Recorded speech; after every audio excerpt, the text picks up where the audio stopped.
All right, good morning, man. Christmas Eve, still a lot going on. I know people are going to be out shopping. Yeah, I'm busy today, Rob. I got to go get the Kung Fu grip with the Commando. I got to Yeah. go to Walmart across the way the hell away to get the one scooter bike that they have They've left. got to have the It's only Walmart one. in Ocala, don't they? No, I got to go to Inverness. Over on Highway 27. I've been there.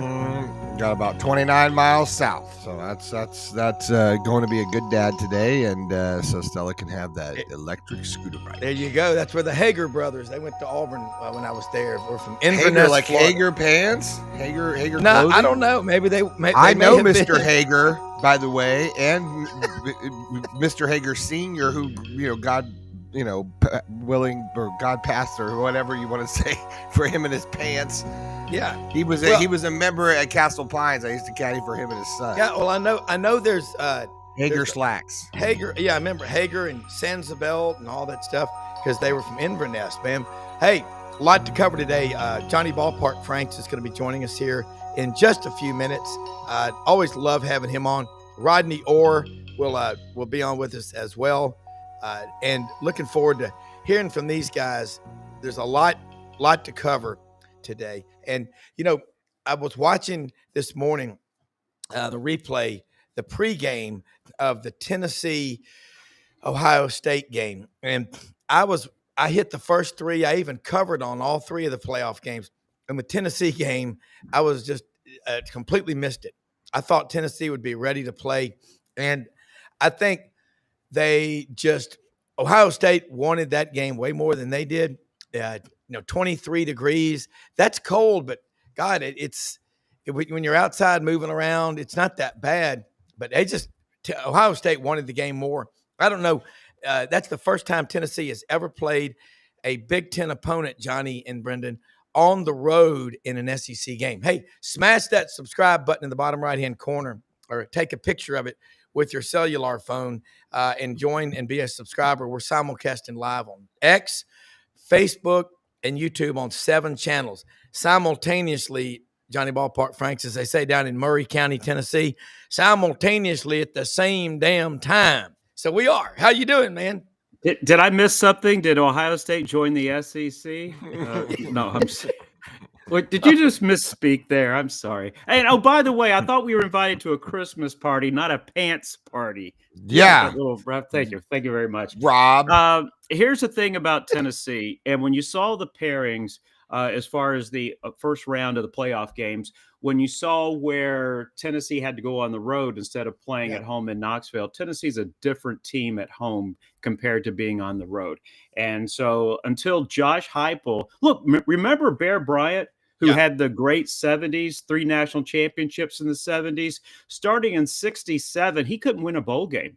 0-7-1 from 67 to 74 cost him a couple of more national titles during that span, and then things changed starting in 75. Josh Heupel, whatever he's doing, he needs to change what he's doing as far as when he takes his team on a business trip, because what he's been doing, he cannot win big games on the road. Until he does, he'll be a above average coach. He'll never be a great coach until he masters that trait. Yeah, they came out in the pregame, and we talked about this, like the Alabama-UCLA game in 1976 in the Liberty Bowl. It was 9 degrees. I was there. Alabama players came out in cutoff T-shirts, not shirtless, cutoff T-shirts. I think UCLA was a 14-point favorite. Alabama ended up winning 36-6. It was a statement game. Johnny, Nico Iamaleava, give him a grade. His first year, he won 10 games. No Tennessee freshman quarterback has ever done that. Well, and look, give him props for that. I still remember 2011. We remember A.J. McCarron as a great quarterback for Alabama for what he was able to do in 2011, 12, and 13. In fact, in 13, if it wasn't for the kick six, we could have been talking about Alabama playing for 3 consecutive national titles. If the BCS had ended a year earlier, and we had the 4-team playoff in 2013. Even with Alabama losing to Auburn, they still would have been in the playoff. I bring it up because what happened in 2011? Starting in that national championship game against LSU, remember, it was a low-scoring game the first time around when LSU beat Alabama in overtime in Tuscaloosa 9-6. So what happened? Nick Saban and that staff got AJ comfortable in the game, gave him high percentage plays where it allowed him to build confidence as the game progressed. All of a sudden, if you're down 21-0, and I don't care if you do have 12 games under your belt as a quarterback, you're still going to have a tough time, especially winning on the road. Give props to the fact that they were able to close the gap at halftime, 21-10. But the damage was done early, and the weather has nothing to do with it. That's Correct. not cold for football. No. When you've got uniform and pads and everything else on, that is comfortable. So stop about the weather. And another thing, give full credit to the Tennessee Vols fans. God. They made that almost a home game for them. And so that's all on the team, and it's especially right there on the lap of Josh Heupel. He has to do better as far as preparing his team for road contests. You do. And Nico Iamaleava averages about 207 passing yards a game. If he can't complete those deep vertical passes, that's what Ellis Johnson talks about. He brought that up early in the season. That doesn't allow their offense to function. How much did Dylan Sampson only playing 3 snaps hurt the Vols? Oh, absolutely. I mean, you're talking about the premier offensive player in the SEC this year. So when you eliminate that part of the game, you're putting too much pressure on Nico to be able to produce. But then again, though, if you're Tennessee and this is not, it's not like you just arrived on the scene. Remember, 2 years ago, upsetting Alabama, Nick Saban, when Bama missed the field goal and Tennessee didn't. So I put this firmly on the lap of Josh Heupel. He should have somebody equally as talented as Nico with a couple of more years of experience underneath him. He should have somebody equally as talented as Dylan Sampson. When you're Tennessee, once again, you are one of the premier football programs in college football history. So with that said, you should know that you need a guy just as talented as the next guy, 1 and 2 deep at every position, if you're expecting to win national championships and even conference titles. And Josh Heupel's been there long enough. They've got the money. There's no excuse for that. Well, in the world of the portal, with guys leaving at the drop of a hat, it's harder than it's ever been to develop depth in the quarterback room or anywhere. You don't have to develop it; you can buy it, and Tennessee can buy that depth. No, We're not talking Southeast Missouri State. We're not talking Gardner-Webner. We're not talking Slippery Rock. We're talking about Tennessee with deep pockets. They want a winner. They've been paying players anyway before it was legal. So why not do it the right way now and buy those players? Come on now. Grow up, have a martini, and buy some players. Right. Yeah. Well, I think that with Gaston Moore, the backup for Tennessee, Josh Heupel is really good. He played quarterback from coming out of Aberdeen, South Dakota, was a runner-up for the Heisman, but won a national championship at Oklahoma. Don't remind me of that because I was there and it was ugly. And Snoop Menace didn't pass his exam, so he wasn't eligible to play. And so, I was there. It was miserable.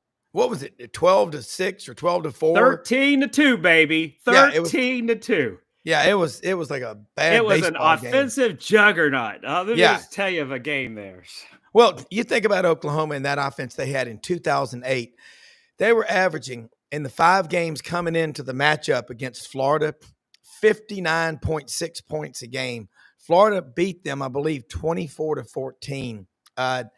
It's a different world when you play a team that's got talent and can go blow for blow with you. Johnny, this college football season, we talked about it yesterday. Notre Dame, they're not in a conference.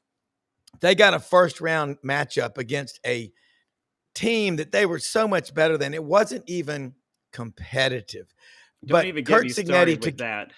Yeah, to win 11 games at Indiana, that's a big deal. But the strength of schedule laughable. We know that. Yeah, let's break down that schedule. By Yeah. the way, their non-conference they had 3 non-conference games. So when we talk about the SEC needs to schedule like the other conferences and add an extra conference game, let me just tell you what Indiana did.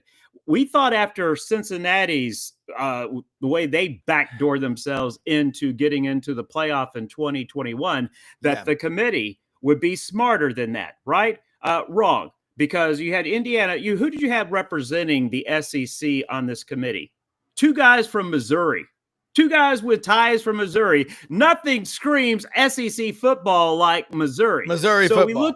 we look at Indiana. We get Indiana. They played their 3 non-conference games. Charlotte, Florida International, Western Illinois, and then they get into conference. They had 2 games. They're 7 of their 9. Guess who they beat this year? How they finish in the standings. I'm not making this up.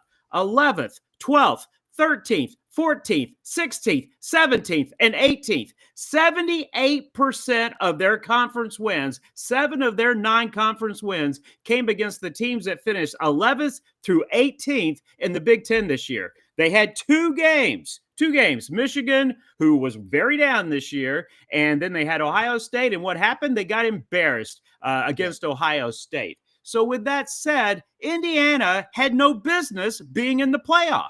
And you've got these metrics you're supposed to use. Nobody on that committee seems to understand what they mean. And what they basically mean is this. Since you don't have a schedule that you can compare, so you have strength of record, strength of schedule. The bottom line is Indiana would have had 4 or 5 losses if they had had Alabama's schedule or South Carolina's schedule or Ole Miss's schedule. Indiana had no business being in the playoff in the first place. Well, another thing to add fuel to that fire is it's all about the TV sets, and that's all they were caring about. And they tried to be inclusive. You go back 50 years ago in the 70s when college football was much more of a regional game. Now it's a national game. And with the 12 team, well, they're trying to make it, but I'm saying they're trying to make it. But if they wanted it to be about the TV sets, guess where 8 of the top 10 most viewed teams, where did they land this year as far as conferences? 8 of the 10, including Kentucky. Kentucky is one of the most watched teams in all of college football. And did they have a good season this year? No. But 8 of the 10 from the SEC. How did wait, and here's the other thing. If the committee tells you the SEC is the strongest, and they tell you this by looking at how many teams are ranked in the top 19 in the country from the SEC, then how did the SEC only get 3, whereas the Big Ten, got their 4? Well, where was Greg Sankey being an advocate for the SEC? He's the most powerful man in college football. A lot of people. Where was Kalen DeBoer? Yeah, where were if Nick Saban had been, out there still as head coach? Look at what he was saying on Sunday. A little too late. But he should not have been having to say this. Greg Sankey should have been saying this. Kalen DeBoer should have been saying this. Greg Burns should have been saying this all week long. Instead, everybody thought Alabama was safe until they were not after the ACC championship game. Well, what we also have is they're trying to make it a national game when it's not quite there, when the dominance is in the Southeastern Conference. And that is the problem. They try to make it about Boise State. That'd be good. They're going to win the whole thing. I got Boise State to win it. I am pulling for Arizona State. I have to admit, I know you about Johnny. You're right, because I watched Sun Devil football this year. Right. I told Rob, and I told everybody this year. I said, "Do not sleep on the Sun Devils. Watch out for their running back. Watch out for their running back. Scatterboo. And their defense is pretty fierce. They got some big guys, but that's the kind of team." This is why all of a sudden we're talking about Boise State and ASU at the end of the year. And we're like, how did we get here? How did they get to host? How are they or how did they get a bye? How did they get a bye to say? Like it's not even, to me, it's not, Johnny, it's not even a conversation. And I think it's such a tired conversation when somebody says, well, SEC, but look at what they're doing out in Colorado, or look at what they're doing out there. Hey, man, I'm from Colorado. I grew up there. That's not the same thing. Football and college football, it will never, ever be the same thing as it is in the South. So therefore, you can get away with a lot more out there because you're not in the fishbowl that you are in Florida, Texas, Tennessee, and these other SEC schools. It is not that easy. And people don't talk about the pressure of being an SEC school. Every week they're getting up for you. Every I got a week, proposition. every team. As far as the college football world wanting to extend and say the SEC needs to add a conference game to be on the same level as the Big Ten and the ACC as far as the number of conference games, I say that the Big Ten, ACC, all the other conferences, they come down to where the SEC is, play 8, and have a 3-person committee, schedule a non-conference game where they play matchmaker. You don't have a choice. You have to play, if you're Indiana or whoever you are, you have to play Alabama in that extra game. So I don't want to see the SEC. Look, the SEC is hurting themselves already. They don't need an extra game. When you look at who recruits the best, year in and year out, it's always the SEC that dominates that. It's the SEC that dominates the players in the NFL. You don't need an extra game if you're the SEC as far as conference game. You need the Big Ten, ACC to schedule one fewer and stop scheduling FCS and make them play and schedule an ACC or an SEC or Big 12 or whatever the case may be. Well, can it be how like the popular vote?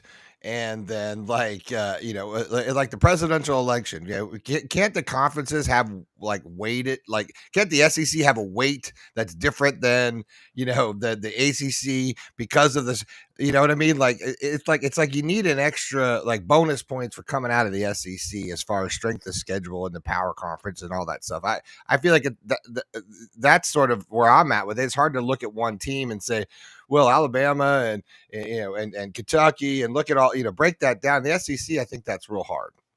Well, and look at it's contagious, Rob. It's contagious. Look at men's basketball. Dominate. You might as well have the SEC standings right now in the top 7 in the country when you've got Tennessee, Auburn, and Alabama all in the top 5. Throw in Florida, throw in Kentucky. I mean, it's littered. 10 of the 16 teams are ranked in the top 23 in the country. 10 of the men's basketball teams of the 16 in the SEC, top 23. Remember, 340, give or take a few Division I basketball teams, and you've got 10 of the SEC in the top 23 in the nation right now. Hey, let's go a step further. Let's look at baseball that comes up right on the heels of basketball. I mean, God, baseball is so fun to watch in the SEC. I mean, I love baseball season now.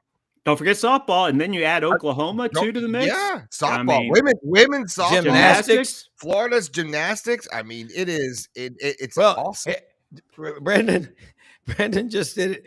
When people say women's softball, we're not going to have the beer gut league for the guys in coaches shorts and tube socks wearing bike coaches. Could you imagine men's softball in the SEC? I would play. Like all the on the team. Guys. It would be fun, but you've got, look, the gymnastics. They're scalping tickets at SEC venues, $150. I kid you not. That's been a while for Florida. I mean, with all the athletes they've been pumping out. Yeah, it has been. So getting back to this playoff thing, Alabama fans, and Rodney Orr is going to be on in a few minutes from Tider Insider. I hope Yancey can join us today, but it is Christmas Eve, and those of you watching, thank you, and Brendan. And the hell with you, Johnny. Hell with you, Rob, for making us work on Christmas Eve. This isn't work. Well, this is not work. I gotta go get the Kung Fu grip thing at the store, and Walmart's messaging me saying, "We come pick up your item for your child." So. Yeah, we've got to get back out there. Hey, what was your last toy, by the way? I was thinking about this when I did my final show last night. Mine was the second, I wore out the first version, so I had the Evel Knievel doll and, the motorcycle. And I still have it. Yeah, that's the motorcycle. I still have it. It's in pristine condition. Didn't it have the pull and the motorcycle? Oh, no, you had to wrap it, and then it would do its nice little tricks. Yeah. Well, I remember Friday nights as a kid, Evel Knievel one time. going to go over the Grand Canyon in that rocket. Oh, Remember God. that? I mean, it was Friday nights as a kid where Billy Graham revivals on TV and Evel Knievel doing something crazy. No, it was Friday- Twin and Saturday Falls. morning- Twin Falls. They wouldn't let him Yeah. do the Grand Canyon, They so he wouldn't had do to it. Yeah, buy they his just had to- canyon there. Yeah. And I remember Well, he Friday broke nights a being lot of about bones. Knight Rider. So just so you know, Rob, don't it was don't hassle the Hoff. All on right, Friday so nights, okay? as far as Oh, I as love far as Hasselhoff. corrective police, Oh, yeah. first weekend of September, it was on a Saturday, and it was and look, he was the master show person because it was closed circuit TV, so you had to pay to. And now a week later, it was going to be on Wide World of Sports. But if Yeah. you wanted to see it then and there, so you show up and you pay. I don't know how much it was, probably $12.50 or something, which was a big price for. Because you could go to concerts for like $7.50 back then, but it was a closed circuit TV. Every city had it, and yeah, what a debacle! He thought he was going to die. Evil thought he was Well, going to die, and especially when he started Yeah. going down. If it wasn't for some rocks that kept him out of the water, he would have died that day. He has got more pins than his. Well, he's dead now, but he had a lot of pins. And I bet he couldn't go through a metal detector. Still, I thought. Good Lord. I saw Andre the Giant trying to get through the metal detector, those doors, those narrow doors at LaGuardia Airport one time, and he got stuck, and he was going, it looked like King Kong, and they wouldn't let him through, and it caused me to miss a flight. I mean, I nothing I could do about it. I mean, he was bigger than a building, but I digress. How many flights have you missed, Rob? Look, this okay. 2. And I tried. I Is this a sprinted. I running did joke, the by old the way? OJ I'm not. thing. Is that It is insider now. information there? But I had to spend the night and pay. But I got my money back. But it was crazy. But look, college football, the SEC guys, it is the best. I wanted a 9th game, but now that I've seen this first year with 12, no way, because we eat each other up, and we're going to end up penalizing the SEC. The Ohio State, the 4th best team in the Big Ten. How in the hell, other than bias on the committee, do they end up hosting a playoff game? Tennessee, the 3rd best team in the SEC, has to go on the road. Now, look, they had 30 to 40,000 fans up there. It wasn't like they didn't have any support, but it would have been cool to see it at Neyland. Regardless, they got killed.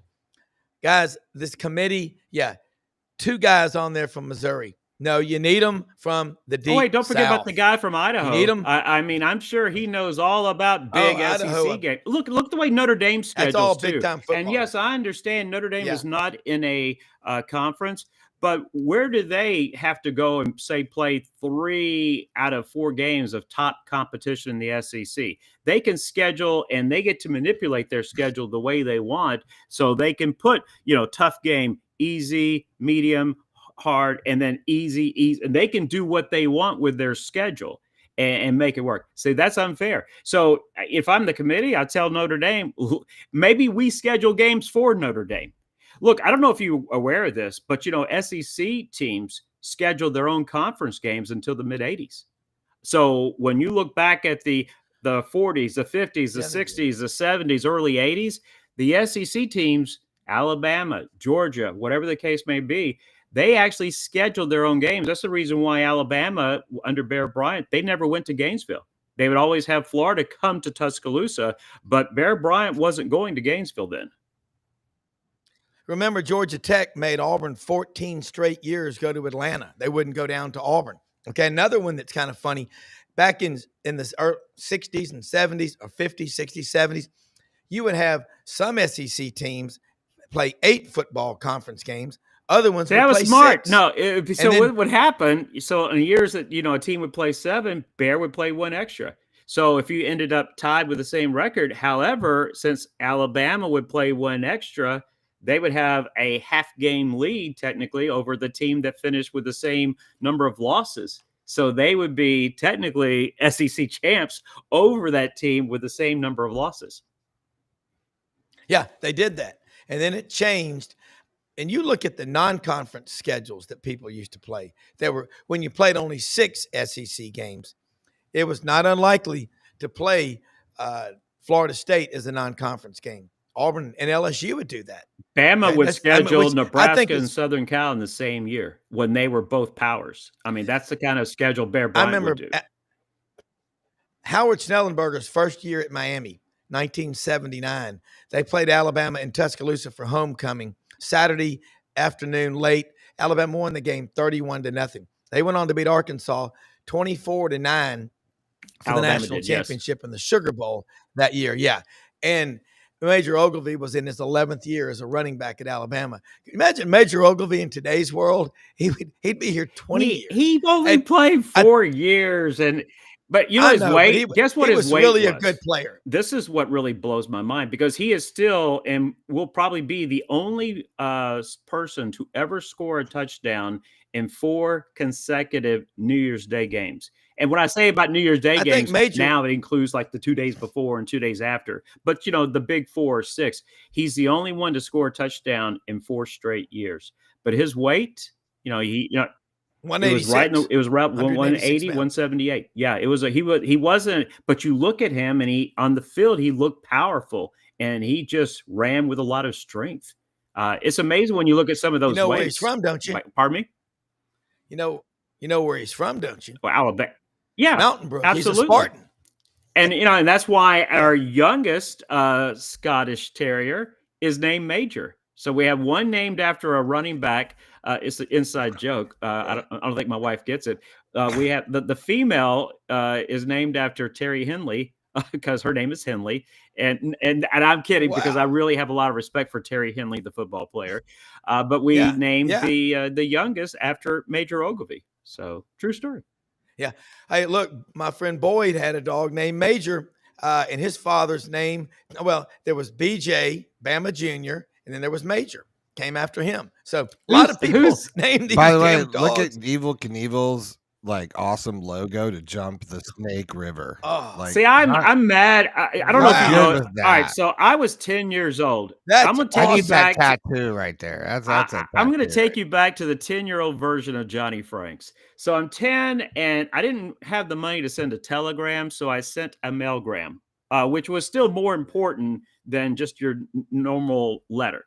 So I had drawings of what I thought Evel Knievel should be wearing as far as the new color schemes for, his protection and all that. So I sent it to him.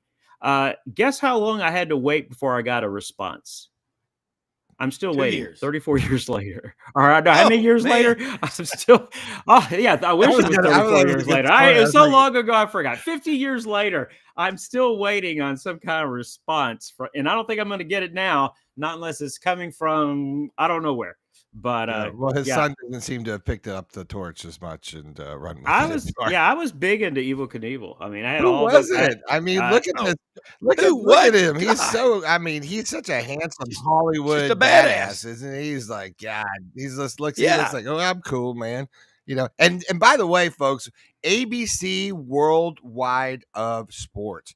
This was a big deal. Wide world of sports. Because ABC invested in all of these television trucks, all hundreds and hundreds of TV trucks that would go across the country and cover. It was must-see TV every Saturday. It would cover Race Across America, all these bicycle races. And this was the first of what we knew as to being remote broadcasting to understand, to go see what our country was doing. So, ABC was all over it. Look, he's in a rocket. Look at the rocket. He's going to go in this. Yeah, I remember this.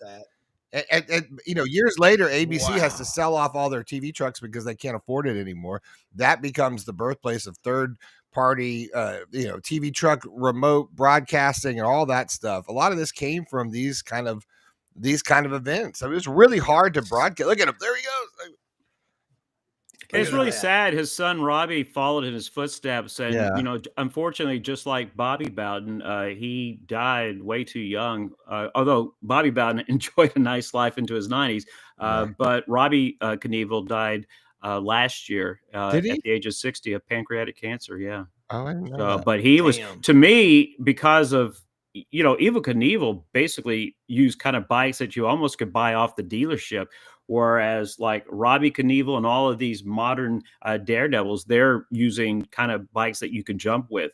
Evel Knievel, his bikes, Stock. You're fortunate to be able to do what he was able to do. I mean, didn't even have to tell you how fast you were going, and you had to just do it and feel it by the seat of your pants. That's why he wrecks so often.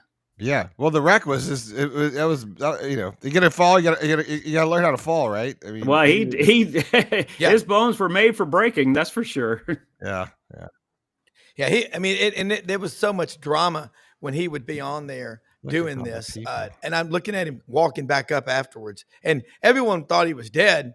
And he'd just walk out of it Oh, my alive. It was the God. Snake River. Yeah. The And that Snake shot River, right man. there back then, That that's one- a helicopter. No drones on that deal. I mean, they had to put a Well, Brendan, looking at these TV, like the evolution of the TV trucks and all, like Jim McKay, the thrill of victory, the agony of defeat. Jim McKay was just the best, and the drama that we got to see, and the build up to these things, the anticipation. We had 4 or 5 TV channels. That was it. You had So ABC, you were CBS, watching. NBC, and your public broadcasting station. That's it. And whatever so, superstation you had coming in. and think about it. That's why we knew guys like Mark Fidrich with the Detroit Tigers, because there was no other reason. If Mark Fidrich came around today, we wouldn't even think about him. We wouldn't have thought about Fernando Valenzuela. Because we were limited to the number of TV channels, and so everything was bigger.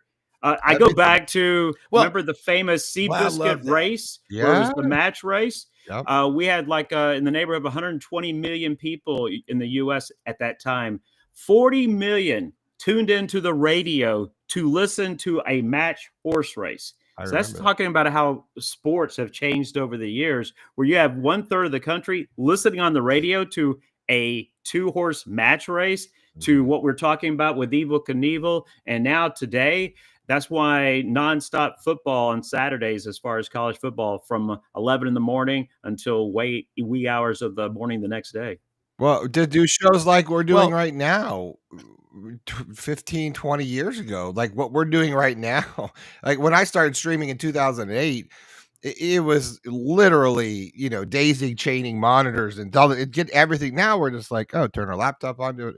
You know what I mean? To do what we do now is unbelievable. To have shows. I can't believe and Facebook is actually paying me, and I thought it was a joke earlier in the year. I gave up hundreds of dollars as a Facebook influencer because I kept getting a thing from Meta saying they need my tax information. And I thought, yeah, right. Like Nigeria wants to sell me something because a relative left me money. And it turned out it's true. So every month I get a direct deposit from Facebook. Right. Who knew somebody our age can become Facebook influencers and have 1 million+ impressions a year? Who knew? Yeah. Yeah. Well, I mean, and that's the thing. It's, I have the same thing on my personal Facebook account, and people are like, oh, is it sports related? It's like, no, it's not. It's like I post and I get money, per post on what I get. So I get a couple $100 for this or that, right. And it's nothing sports related. Some of it, it's just, it's people. I have music entertainment. I try to inspire people. So I have music, entertainment, sports, a little bit of everything. Yeah. So, Well, you know what's cool?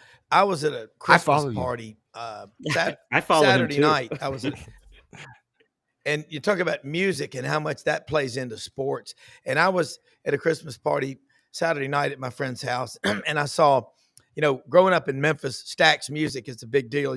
Have y'all heard? Absolutely. Y'all know? Okay. So we grew up, and I saw Boo Mitchell there, and I said, I met Boo last year, and his father was a man named Willie Mitchell that started Stax, and was big with Stax. Now, he didn't start it. It was a lady that started it, and then he kind of made it world famous.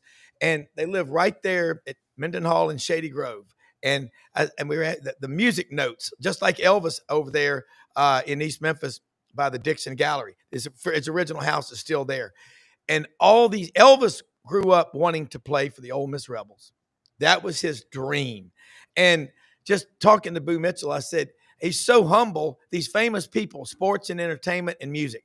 He won 2 or 3 Grammys last year. And I said, you won how many? And he said, yeah. And he's so humble. But these guys, it's amazing, the sports, what we grew up with.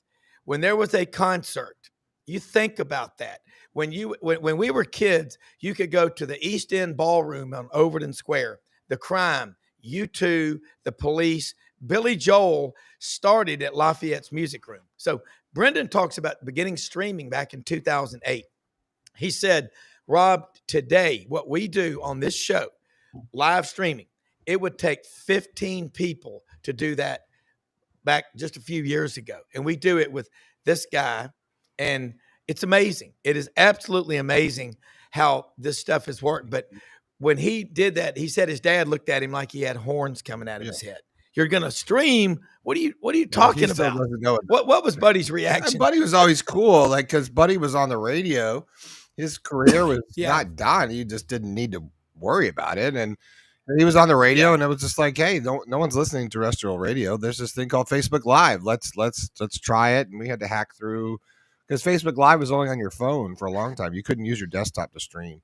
So we just figured out a portal and hacked through it, and it was also there's a software called OBS. It's a freeware software that can stream, and that was early on. A lot of people were downloading it because it enabled your computer to stream. This is all before Zoom and all that stuff.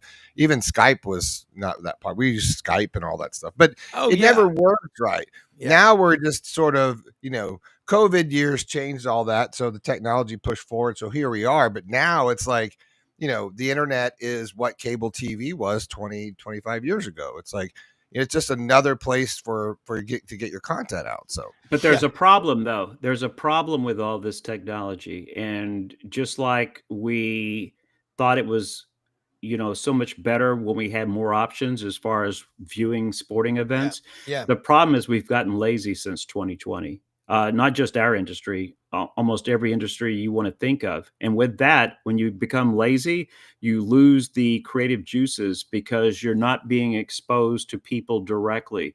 I mean, it's just like the difference of the nicest person who goes to church on Wednesday and Sundays. You put her behind a wheel of a car and she'll be throwing the birds. She'll be telling you you're number one. She'll be trying to run you off the road. I think that we need to take a harder look in 2025. Everybody needs to take a harder look about how they're living their lives now, because I think the less time we spend outside interacting with people, the worse it's going to get to be able to communicate with individuals. So I love the technology, but I don't think it's supposed to take care of everything. I think that we still need to push ourselves to do more and grow outside of this technology as well. I mean, look at how many young people, and I whenever I get a chance to talk to high school kids or college grads, they're getting so used to communicating through text messages and whatever. And as well as I do, how a simple sentence can be taken 5 different ways, either to the degree that you want it to be, and then to the opposite extreme. And so when it comes time to doing what we're doing right now, as far as communicating and talking, we're used to that. We grew up being able to do that. There's so many people that don't have that ability. I mean, think about what we do every day or every time we do a show. I mean, I could stand up right now in front of an audience and talk 3 or 4 hours about sports, not even missing a beat. Most people can't do that for 2 minutes.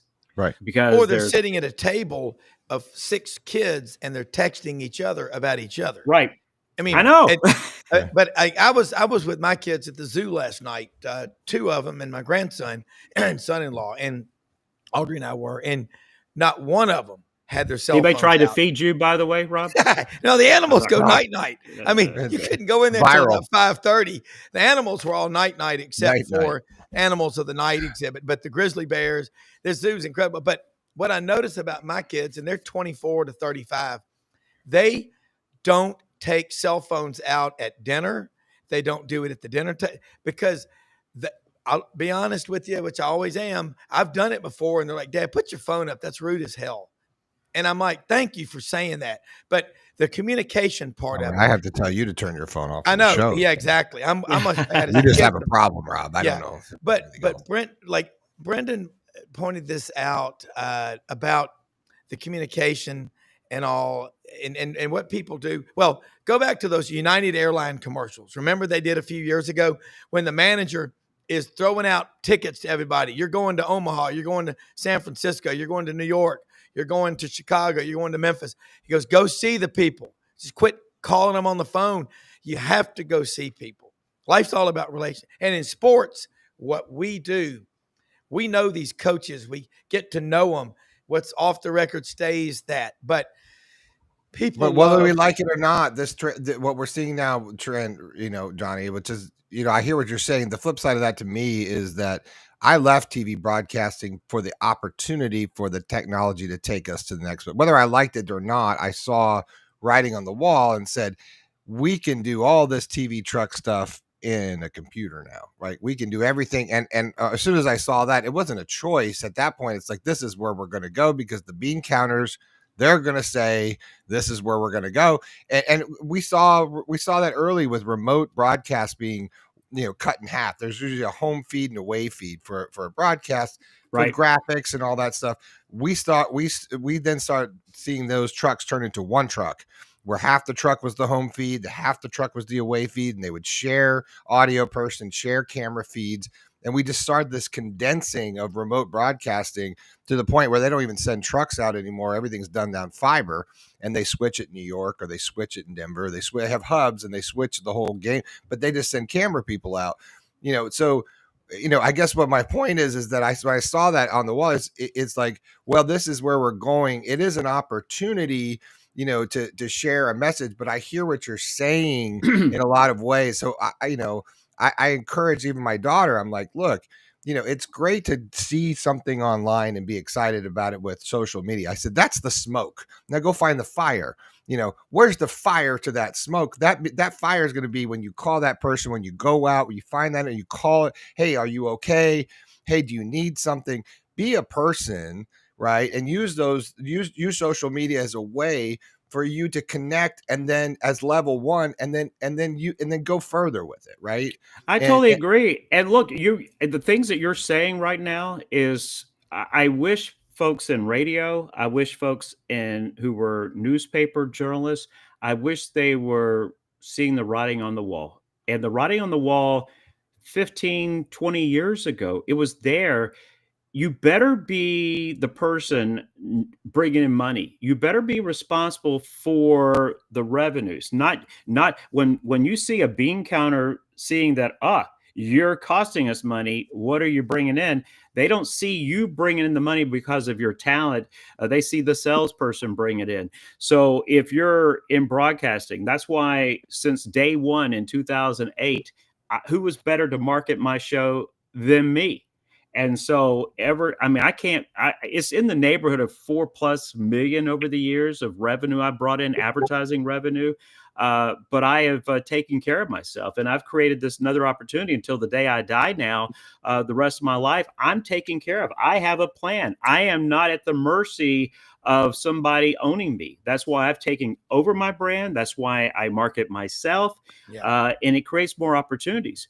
But when I see somebody in broadcasting who has been let go this time of year because somebody wants to get a better Christmas bonus, higher ups, I don't necessarily, I feel bad, but I don't feel bad for the fact that they knew this was happening and they did nothing about it. They knew that they needed to be responsible for going out to the car dealer or this person and having that personal, go back to relationships, having that personal relationship. So if something happened, you've got the power. It's not the salesperson. It's not the general manager. It's you, because if you go, they go. And that makes everybody go. And so, unfortunately, not enough people have learned that. I don't care if you're in something other than sports broadcasting or news talk. You could do this as just your normal top 40 afternoon DJ.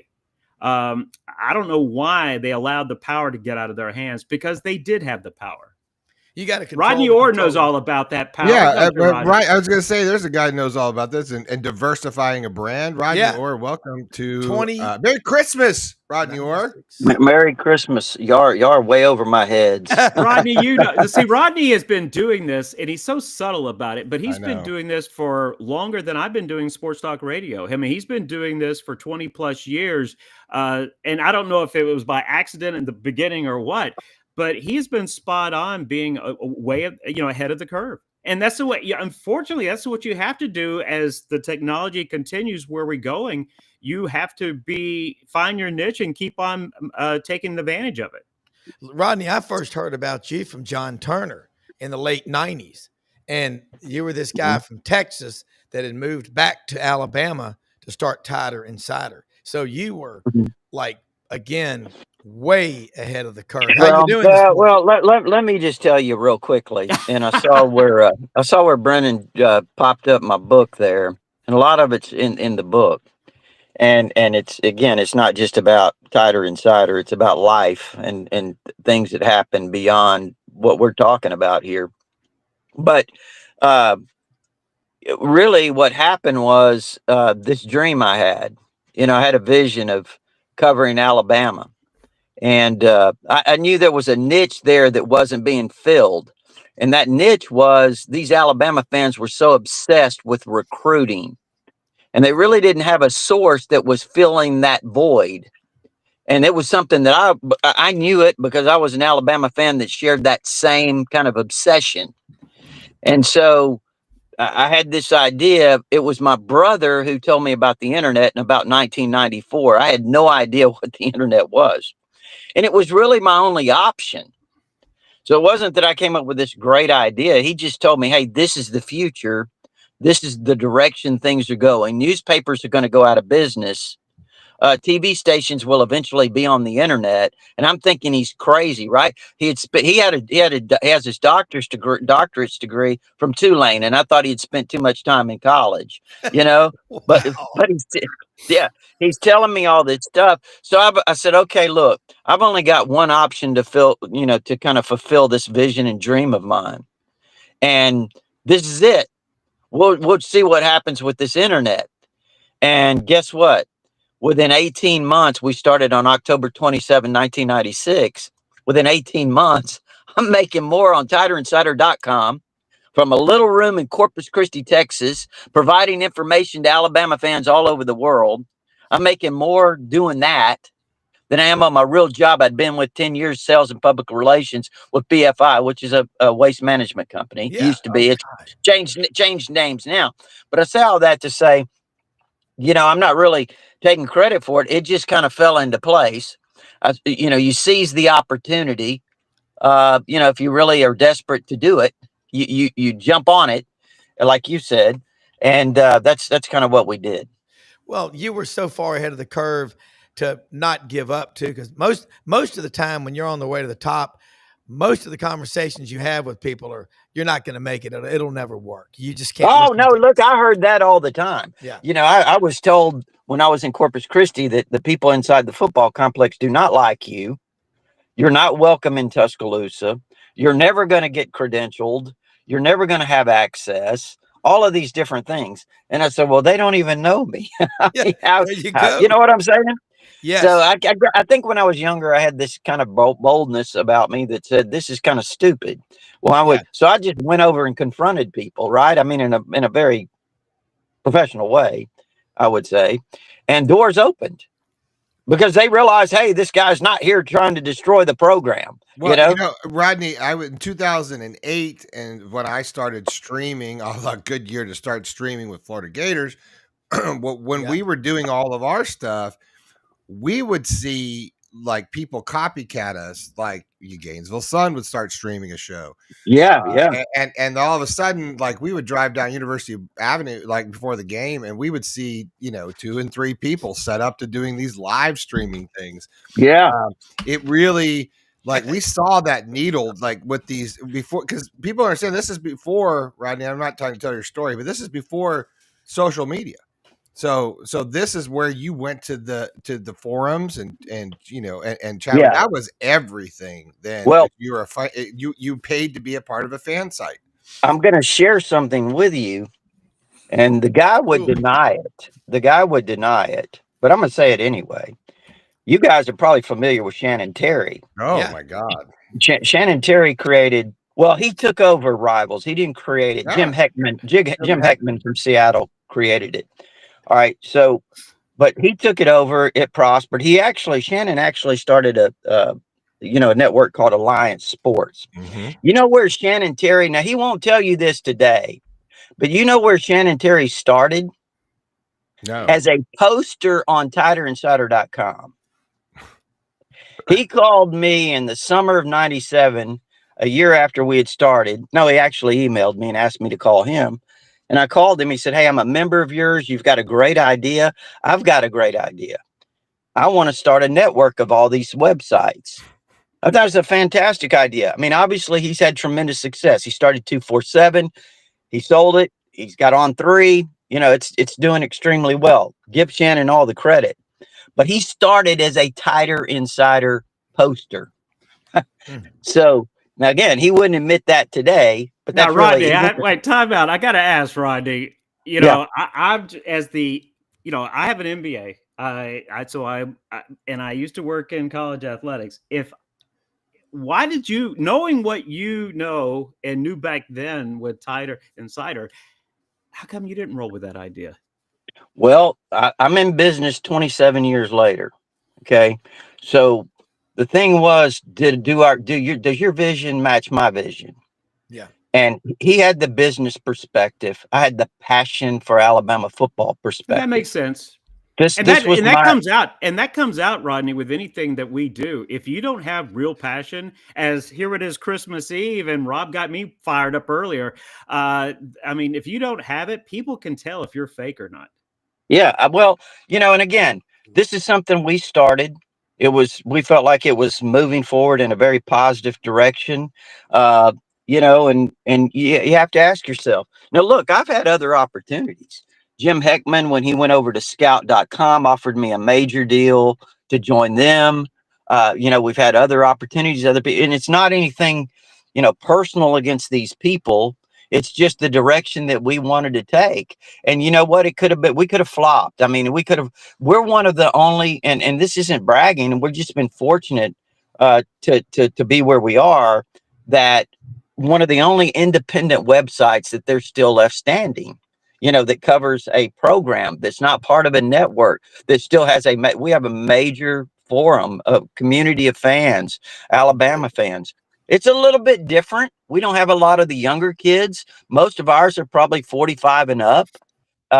You know, it's different. But there's So nothing wrong anyway, with that, because no, there's nothing they have wrong. the decades of growing. I mean, look at the problems with college football today, where we're losing interest with college students. We don't see it as much in the SEC, but we see it nationwide. And those are your future season ticket holders.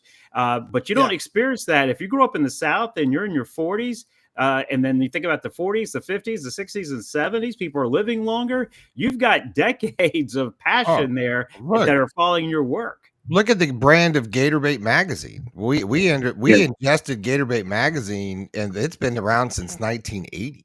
And do you remember the recruiting hotline numbers? Oh yeah, I had one. Yeah, I had one. Yeah, the 900 numbers. Yeah. Oh. You know how much money that made?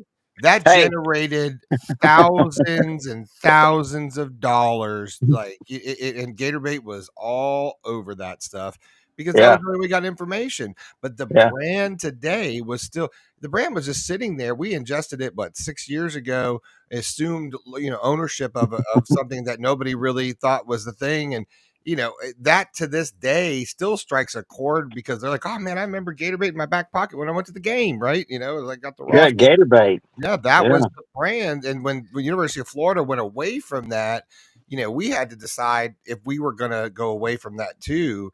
And that's where we started polling. Actually, we started having shows and talking to people about what the fans and getting out there. And it was an amazing sort of process with my dad to sort of, you know, listen to the one specific team's, you know, history of and what it means to them. And it meant a lot to a lot of people. And that's why we decided to keep it, because of the, you know, the brand itself. So I agree. I mean, Gatorbait, when I started GatorabateMedia.com, we're still one of the only independent, you know, websites and we're not about forums there, because we got Buddy Martin, Franz Beer, and these guys writing. People come to read, and we don't run ads in our articles. So it doesn't, like, I hate. Oh, that drives me crazy. That drives me crazy. So we offer an unmolested, like, reading experience when you can come in, and I don't have to worry about my finger hitting the damn ad when I'm going through it, because I can just read it. You know what I mean? Yeah. And these kind of things matter to the older audience who want to print that stuff out, who want to take it with them or whatever. And all of our audience, like you, Rodney, is 45 plus. Rodney, Yeah. what's your unfinished business? What do you in 10 years? Is there something down the road that you see? Like for me, I want to write the rest of my life. Yeah. So I'm happy with doing just the one show a week now, and living up to. If I'm going to be next year in the Tennessee Sports Writers Hall of Fame, I feel like I need to bring that part of my life back. What do you want to do? Is there something that you still haven't done that you feel like it needs to complete your resume for yourself personally? Yeah, I do. Actually, I've got 4 major speaking engagements coming up in January, 3 to drug recovery centers, 1 to a men's group, First Baptist Church in Pelham. That's really my passion now. It's kind of probably not what you expected me to say, but as you see in my book, I had a family situation. My wife, who was, we talk about this business.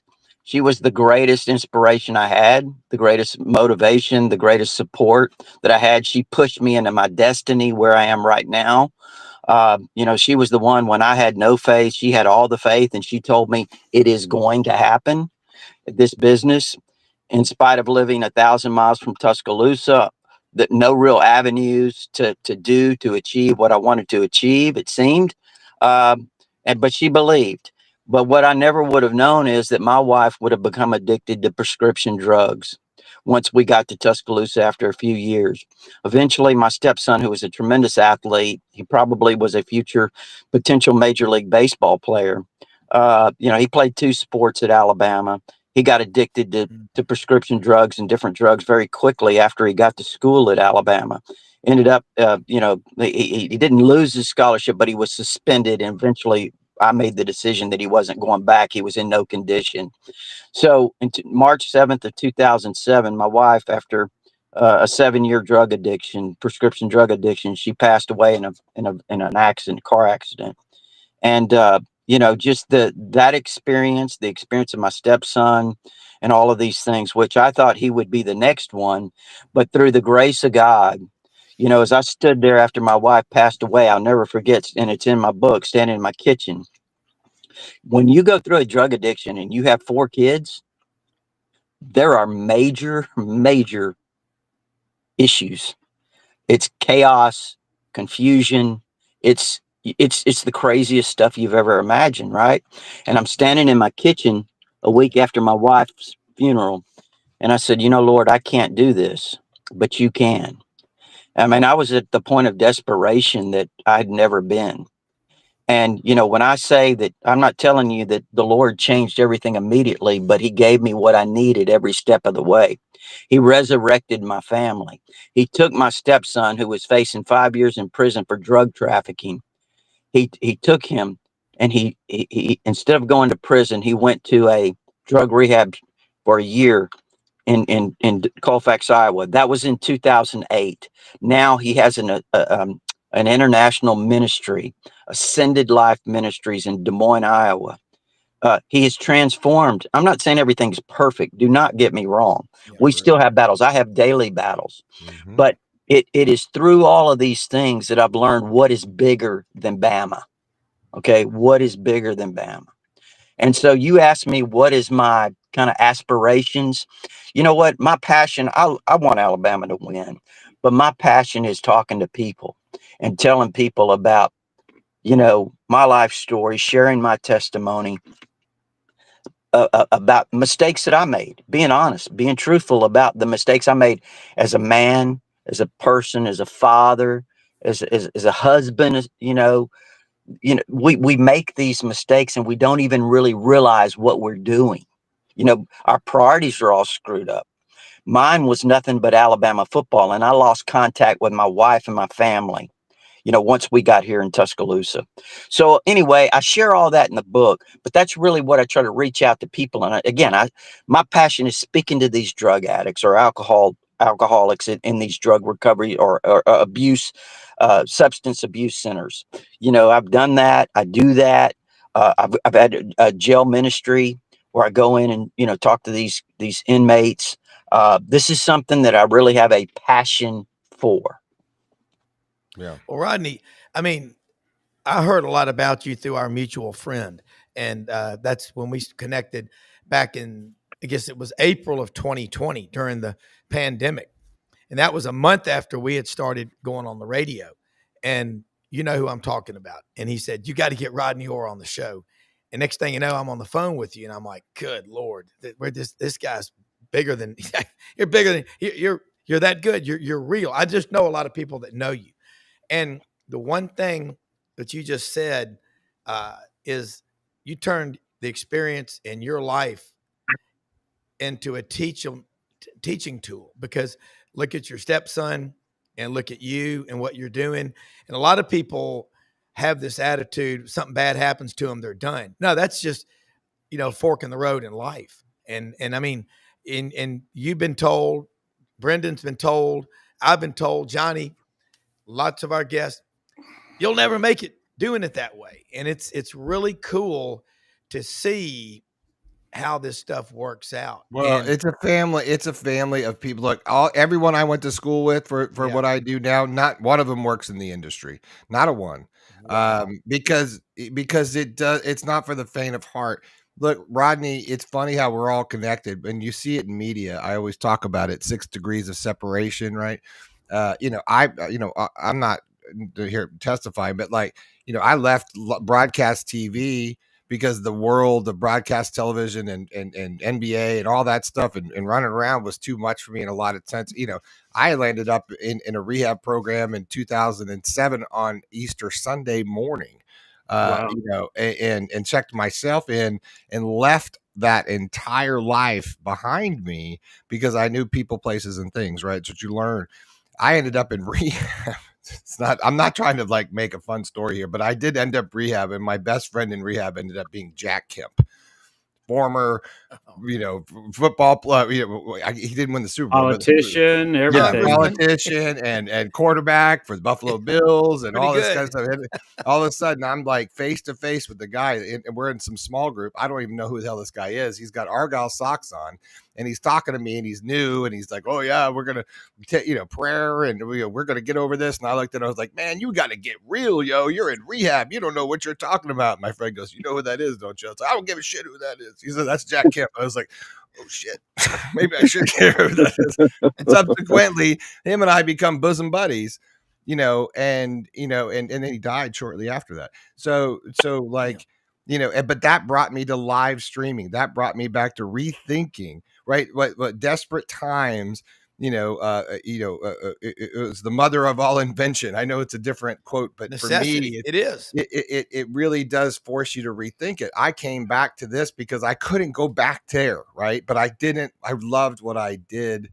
And I wanted to, continue on. I think there's a lot of people in our industry who have suffered to stay in the industry in a lot of ways. And it's a tremendous sacrifice. So it really pisses me off when people are like, hey, the media sucks and this sucks. And I was like, man, there's a lot of really great, I had this conversation last night. It's like, there's more really great journalists who have broken their ass to bring you the news for free and make sure it was sourced and done and ethically curated and AP styled and all those things and brought to your doorstep for free for the truth. And you don't know how hard we work to get that for you. And we ain't making a bunch of money doing it. So, we're rich. You Here's do the it, thing, we though. do it for the passion of it. We love what we do. But we're rich because of that. And Rodney, Right. back to your point, and for Rob and for this platform, but Rodney for the opportunity. See, that's what I love. The years that we've been doing this, it gives us those opportunities. We talked about earlier where people have lost the ability to communicate with each other. Rodney, just telling your story and sharing your story, I do that all the time. I had EJ Jr. on the show last night. We exchange text messages every day where he'll send a daily spiritual lesson and I will comment back to him. And it just became an accident, really. But over the last 3 years, I saved every one of them. And it's really a book when you think about it, how a daily message can then also inspire you to be and have a better day. But Rodney, I think when you're going out and sharing your heart like that and being vulnerable, I think the more, especially as men, the more that we can show that, I think when people talk about how, real men don't cry or whatever. I love showing my emotions. And if I do, I feel like it inspires other people to feel like they can also relate. I mean, I work a lot as far as promoting the improvement of mental health and mental health therapies in our country. And I don't know if you know the stat, but basically 1 out of every 2 adults, so 18 and over, 1 out of every 2 adults will experience some form of mental illness in their lifetime. Let that sink in. Now, not all of those will be having to be committed. I'm not saying that, but you will have the point where you have depression or have suicidal thoughts. I personally, I've been battling long COVID for 4 years, and now I have no serotonin in my body, which means I'm a high risk for suicide, high risk for depression. But as you can see, my positive attitude, I have things I'm still working for. So at least I'm aware. But the first time you see that dark cloud and there's nobody around, you realize where 20 minutes earlier I was having a positive conversation with somebody, and then 20 minutes later, thank goodness there's probably not a gun or whatever around me. But at least if you're aware of it and you admit it to yourself, you're least likely to go down that path. And I've been able to do that. I use my mind to stay positive, despite, we talk about the daily walk where it's all not paved with golden roads. So, Rodney, I applaud you for speaking out. Like, I know it's not easy, but the more you do it, the easier it gets. And it shows other people who want to, but they're afraid to reach out. It shows that it is easy to do once they start getting in the habit of doing it. And then you inspire others. And I think that is, moving forward, I think what you're on to, Rodney, I think that's really the true solution of over the next 10 years, growing more positive as individuals, as communities, the more open we can get, because despite technology and how much easier it is to be able to communicate, I think it's becoming tougher to communicate because people want to keep things in now. Yeah. Yeah, no, well, I appreciate you asking that question about unfinished business, but that's really kind of my passion, and I love that. Yeah, and I'm like that would be a great name to title for your speech, Unfinished Business. Yeah. Yeah. Are we all? Seriously, aren't we all? That's spiritual. Yeah. We're all unfinished business. Yeah. And I love that. It's what you do with those next chapters. It really is. The true mark of a person's character is not how you act when.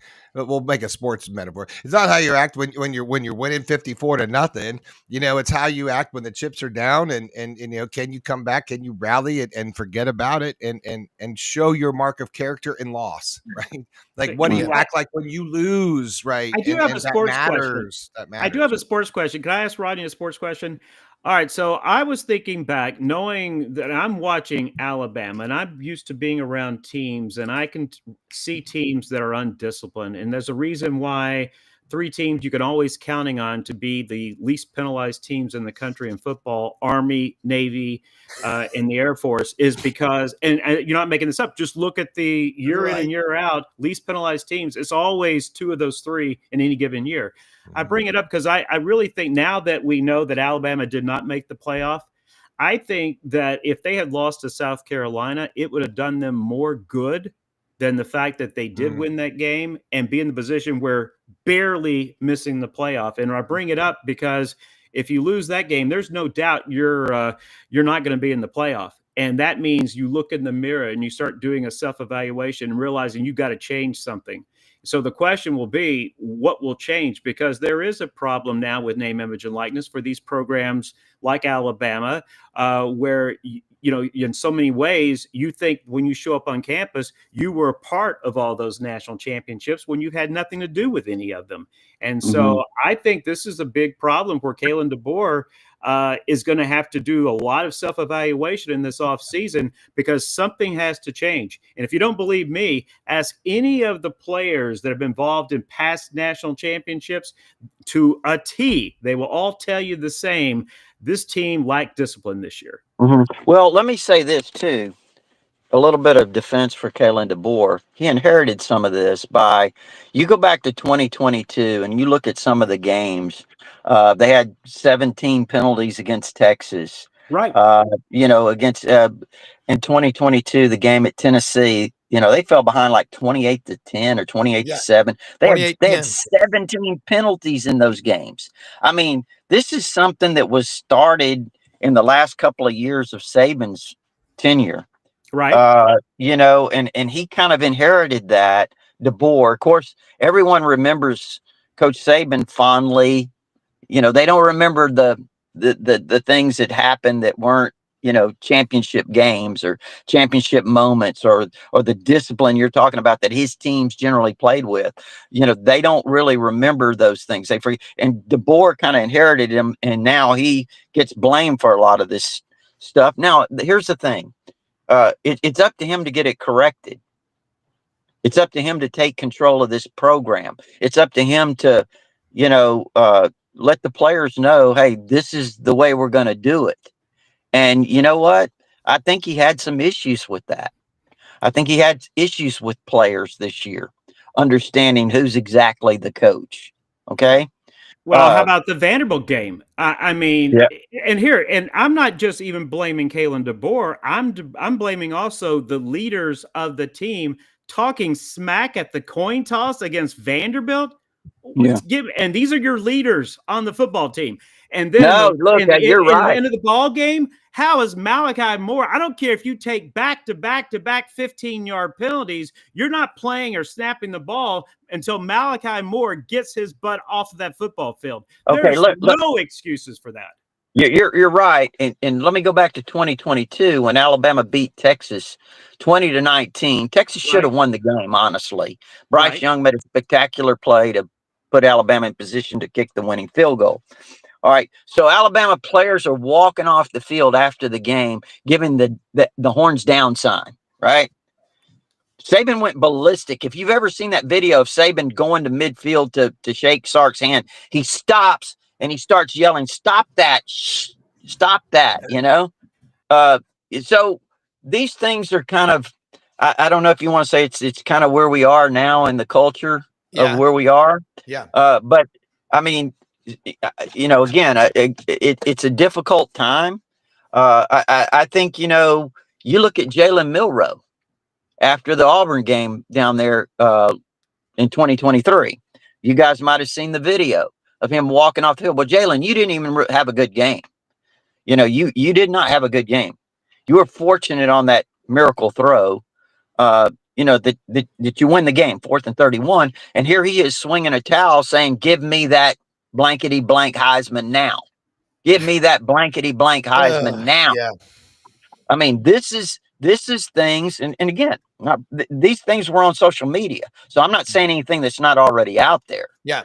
So, but this is the kind of mentality that I think that Kalen DeBoer has somehow got to get in the Alabama program. He's got to get that under control. We got a top player, Rob, today. Here we are, Christmas Eve. Should be thinking about why we're celebrating today and tomorrow, the true meaning of Christmas. And we've got this top recruit, major breaking, because it's going to happen. Don't forget, business decision going to be happening right after 2:30 this afternoon. It's down to 4 teams: Alabama, Auburn, blah, blah. I don't want that player on my team. I honestly, go away. Okay. If you're buying players who don't care about the school or just going there for the money, you don't want those individuals on your roster. Let me say this. We're about to wrap it up. And incredible conversation today.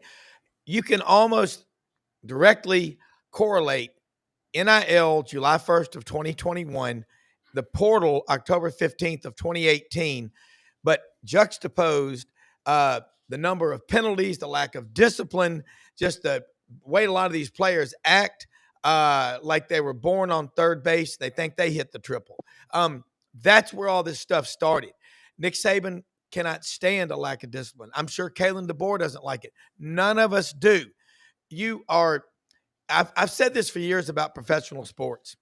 Too many of these guys are known not for diving into the crowd to save a ball or playing hurt or making a game-saving tackle or coming up in the clutch. They're known by the size of their contracts and how big of jackasses they are off the field and in their personal lives, getting arrested for driving on a suspended license or riding around on 4 bald tires. I mean, just stupid stuff.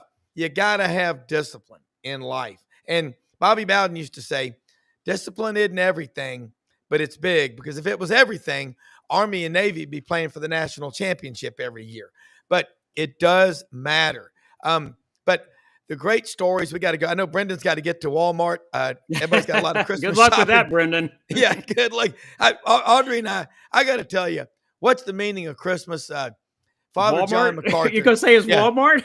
I was going to say Father John MacArthur put it best for me at Mass. I bought that shit already. It's at customer service waiting for me. They're just texting me saying, come pick it up. I'm not going into Walmart. Screw that. Yeah. I mean, Montgomery Ward gave hell us no. Rudolph the Red-Nosed Reindeer, so why not Walmart bringing I Christmas? went Clark Griswold the other day. I'm 50 now, and I just had enough with the neighbors and their life and everyone looking cool. I went and bought out Walgreens.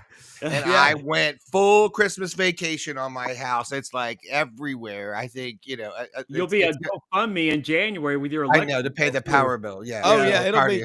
But you'll just look about it. I mean, it's Christmas. And Johnny, you're talking about, Christmas Eve. Some guy's going to make his announcement. My mother died Christmas morning in 97. So obviously Christmas is, and it's not a sad day for me, actually. Obviously it was sad that particular day, but I turned it into a positive. So it's really what you make of it. And so I don't want to hear about Christmas is too much this or that. It's what you make of it. Hey, absolutely. Most often we see the face of Christ, at least among us. There's somebody out there that's going to be inspired by what you do. Your words matter. Go out and find somebody. If you got some spare cash on you today, find somebody that really needs your help and do it. We are the best people in the world on this show, our viewers and everybody. Merry Christmas. We'll be back. Cash to me. Yeah, right here. That's right. I take Venmo, Cash App. You can send a check, right, Rodney? Right, Rodney? You can send. You still can send me a check, brother. Put it right in the mail. Subscription to TiderInsider.com. Great. Needless to say, Rodney, are you and Gary doing Tider Insider TV tonight? Or are you taking off? We did it last night. Okay. Yeah, Rob. We're the only idiots working today, Rob. I know. Yeah. We'll see. Merry Christmas, everybody. Rob does this as Merry therapy. Christmas. Merry Christmas. Thanks, everybody. We'll see y'all later this week. We'll see you. Okay. Appreciate it.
In a perfect world, you'd set a health goal and results would happen overnight.